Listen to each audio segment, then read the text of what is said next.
दोस्तों नमस्कार। मैं राजकुमार अपने कुमार टेक्निकल चैनल में एक बार फिर से आप सब लोगों का तहे दिल से स्वागत करता हूं। दोस्तों आज मैं आप सब लोगों को हमारे कंप्यूटर के मदरबोर्ड के साथ जो जो हार्डवेयर अटैच होते हैं और वह कैसे अटैच होते हैं उनके बारे में जानकारी दूंगा। तो दोस्तों अभी तक अगर आपने मेरे इस चैनल को सब्सक्राइब नहीं किया हो तो प्लीज़ एक बार सब्सक्राइब करें। तो दोस्तों आज का दौर टेक्नोलॉजी का दौर है। हर एक आदमी कंप्यूटर ऑपरेट करता है।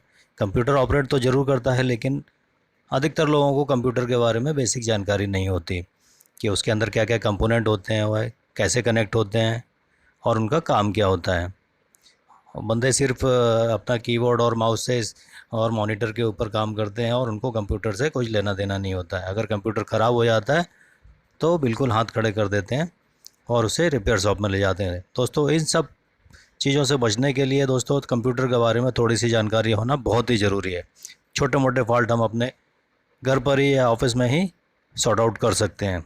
तो दोस्तों आज मैं आपको हमारे मदरबोर्ड के साथ जितने भी अलग से जो डिवाइसेस लगी होती हैं, जो इसके कंपोनेंट लगे होते हैं, वो कैसे कनेक्ट होते हैं मैं आपको बताऊंगा।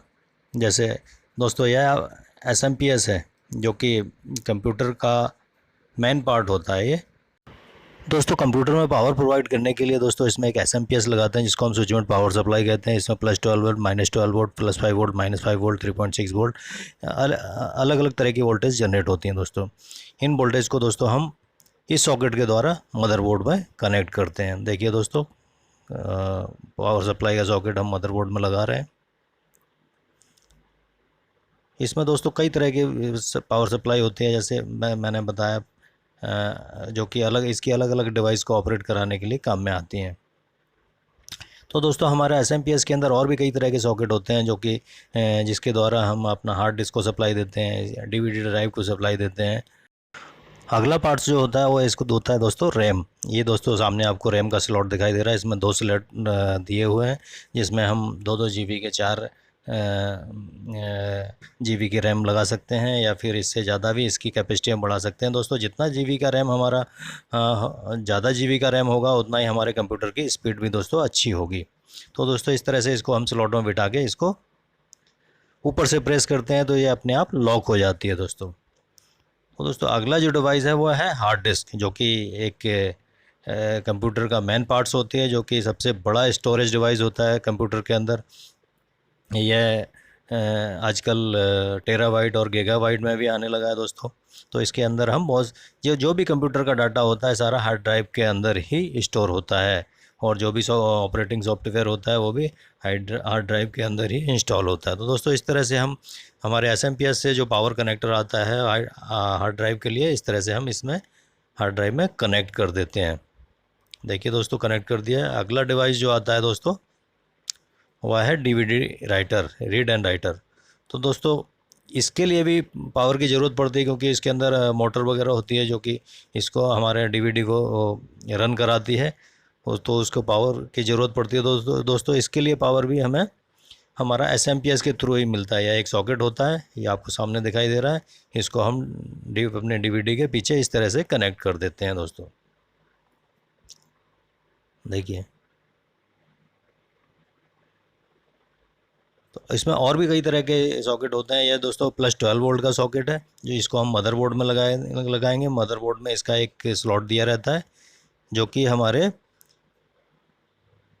प्रोसेसर के ऊपर जो फ़ैन लगा रहता है उसको ऑपरेट कराने के काम में आता है, क्योंकि प्रोसेसर हमारा काम करते करते हीट हो जाता है तो इसको कूल रखना बहुत ही ज़रूरी होता है। दोस्तों यह एक साटा केबल है जिसके द्वारा हार्ड ड्राइव का जो भी डाटा है हमारे मदरबोर्ड में आता है जाता है, और इसको हम मदरबोर्ड में दिए गए स्लॉट के अंदर ही इंसर्ट करते हैं दोस्तों। देखिए दोस्तों इसके मदरबोर्ड में 4 स्लॉट दिए गए हैं, इनमें से किसी भी एक में हम लगाते हैं। इसी तरह दोस्तों हम अपना डीवीडी राइटर का को भी साटा केबल के थ्रू अपने मदरबोर्ड में कनेक्ट करते हैं। तो दोस्तों मैंने कनेक्ट कर दिया है।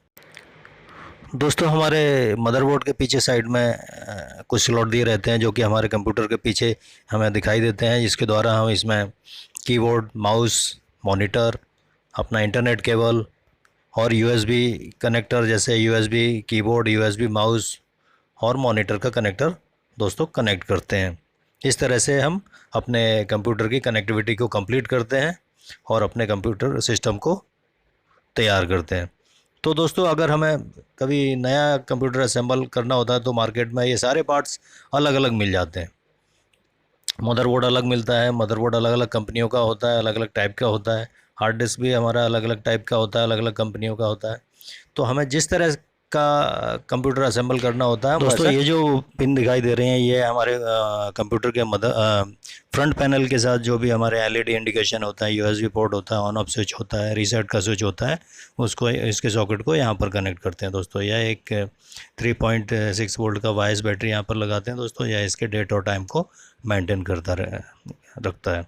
तो दोस्तों इस तरह से हम अपने कंप्यूटर के वो या फिर पीसी को मार्केट से अलग अलग पार्ट्स ला के हम इसको एक कैबिनेट में असेंबल भी कर सकते हैं दोस्तों। और हमें पता भी चल जाता है कि दोस्तों हमारे कंप्यूटर में क्या क्या कंपोनेंट हैं और वह कैसे कैसे कनेक्ट हैं। अगर कोई प्रॉब्लम आने से हम दोस्तों उस पर्टिकुलर कंपोनेंट को निकाल के रिमूव करके उसकी सर्विसेबिलिटी दूसरे सेट में लगा कर भी चेक कर सकते हैं और अपने सिस्टम को सर्विसेबल रख सकते हैं। तो दोस्तों आप देख सकते हैं कि किस तरह से एक कंप्यूटर के अलग अलग parts, motherboard, hard disk, floppy disk, DVD, power supply और इसका रैम, प्रोसेसर को हम किस तरह से मदरबोर्ड के ऊपर माउंट कर सकते हैं, उसकी कनेक्टिविटी किस तरह से कर सकते हैं, उसमें पावर कैसे देते हैं। इसके साथ बाकी डिवाइसेस जैसे मॉनिटर, कीबोर्ड, माउस और अलग अलग तरह की डिवाइस हम कैसे लगा सकते हैं दोस्तों, ये आपके सामने आपके स्क्रीन पर दिखाई दे रहा है। इस तरह से हम कनेक्ट कर सकते हैं दोस्तों। तो दोस्तों कंप्यूटर कोई बहुत ही बड़ा इक्विपमेंट नहीं होता है, यह एक छोटा सा डिब्बा होता है। इसका कोई अस्तित्व नहीं होता कंप्यूटर का। इसके साथ अलग अलग डिवाइसेस कनेक्ट होती हैं और इसके जो प्रोसेसर का काम होता है, ये सारी डिवाइसेस से डाटा लेके प्रोसेस करके हमें मॉनिटर पे दिखाता है दोस्तों। तो दोस्तों कंप्यूटर में कुछ इनपुट डिवाइसेस होते हैं, जैसा कि आपको पता ही होगा। इनपुट डिवाइसेस होती हैं, कुछ आउटपुट डिवाइसेस होती हैं। इनपुट डिवाइसेस होती हैं जिनके द्वारा डाटा इसमें फीड किया जाता है। आउटपुट डिवाइसेस होती हैं जिनके द्वारा डाटा हम देखते हैं और प्रिंट आउट ले सकते हैं। तो दोस्तों इस तरह से कंप्यूटर को हम बड़ी आसानी से घर में ही रिपेयर कर सकते हैं और इसको घर में ही असेंबल कर सकते हैं। तो दोस्तों मेरे द्वारा कंप्यूटर के बारे में दी गई जानकारी आप लोगों को कैसी लगी प्लीज़ कमेंट करके बताएं और मेरे इस चैनल को सब्सक्राइब करना ना भूलें। तो दोस्तों मैं अपना वीडियो यहीं समाप्त करता हूं। अगले वीडियो में फिर मिलूँगा। नमस्कार।